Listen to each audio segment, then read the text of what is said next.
अस्सलाम वालेकुम दोस्तों, क्या हाल चाल है। इससे पहले कि तंबाकू फैले, आपको जो ना खबर बता देते हैं फ्री मेडिकल ट्रीटमेंट ओमान में किन किन के लिए है। ओमानियों के लिए तो है ही है। और आखिरी बात फिर पहले कि जिनके ओमानियों के साथ रिलेशन है उनके लिए फ्री है। और कुछ तफसीलात हैं वो आपसे शेयर कर देते हैं। और ये आपने ज़रूर बताना है कि ईसा भाई, कुछ लोगों ने ईसा भाई आप ये खबरें क्यों शेयर कर देते हैं, आपको पता नहीं है जो कुछ चल रहा है। अक्सर ईसा भाई वो खबर शेयर करते हैं जिसके ऊपर तंबाकू होना होता है, ठीक है ना।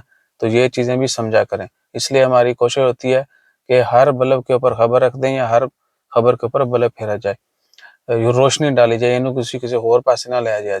तो सीन क्या है कि जी मिनिस्ट्री ऑफ हेल्थ ने जो लेटेस्ट इन्फॉर्मेशन शेयर की है उसके मुताबिक जितने भी जीसीसी नेशनल हैं और ओमान में हैं और 3 महीने से ज़्यादा उनको हो चुका है ओमान में, कम से कम यानी एलिजिबिलिटी के लिए 3 महीने से ज़्यादा उनका स्टे होना चाहिए, तो वो फ्री मेडिकल ट्रीटमेंट के हकदार हैं। उसके बाद जितने भी ओमानी लोग हैं उन्होंने बाहर के किसी ओमानी खतून ने किसी मर्द से शादी की है, ओमानी मर्द ने बाहर किसी खतून से शादी की है, तो उनके लिए भी है, यानी हस्बैंड वाइफ जो भी है जहाँ का, उसके लिए भी। अगर उनके बच्चे हैं तो भी, और अगर उनके बच्चे इधर रह रहे हैं लेकिन पेरेंट्स जो हैं वो दूसरे मुल्क के हैं, यानी 2 कोई गैर मुल्की हैं, उन्होंने उनकी शादी हुई, बच्चा हुआ और बच्चा जो है उसको ओमानी नेशनैलिटी मिली हुई है, ठीक है, लेकिन पेरेंट्स को नहीं है, तो वो उसके जो पेरेंट्स हैं वो भी ओमान में फ्री मेडिकल ट्रीटमेंट के हकदार हैं। और है जी फॉरेन पेरेंट्स, हाँ जी ये हो गया। और foreign parents and children of foreign husband और वाइफ ओमानी, हाँ बच्चे हैं अगर किसी के और वो ओमान में रह रहे हैं अपने वालिद के साथ या अपनी वालदा के साथ, तो वो भी हकदार हैं।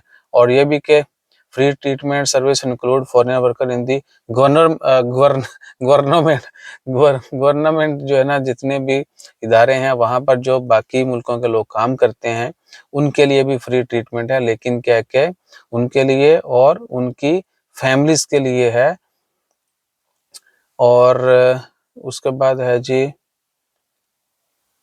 ओए आजा उस्ताद, free treatment service also include for working in government sector and their family according to their service contract. उनके सर्विस कॉन्ट्रैक्ट में अगर ये चीज़ मेंशन है, जो गवर्नमेंट में जॉब करते हैं, तो जो है उनको फ्री ट्रीटमेंट मिलेगी। ये चीज़ आपने जहन में रखनी है, तो यानी जो एग्रीमेंट उनका हुआ है उसके मुताबिक उनको मिलनी है। सही है जी। उसके बाद डिप्लोमेटिक्स है, ये वो बाकी काफ़ी सारी डिटेल है, वो आपको पता ही है, ऑफिशियल्स फिर सारा कुछ होता है। That's set detail fee according to the service provider to as fee for additional service for those। थोड़ी बहुत ही फीस भी होगी जहाँ पर भी आपने ट्रीटमेंट के लेके जाना है। और बाकी हज उम्रा के मतलब जो है वो वैक्सीन और दीगर वो काफ़ी सारी इंफॉर्मेशन है।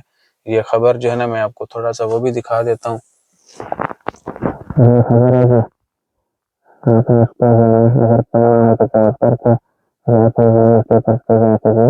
देख सकते हैं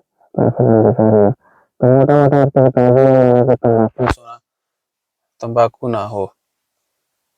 बाकी फिर आपको पता है इन्होंने धुआं फैलाना है, उन्होंने केमिकल डाल देना है। जज़ाकल्लाह, अल्लाह हाफिज़।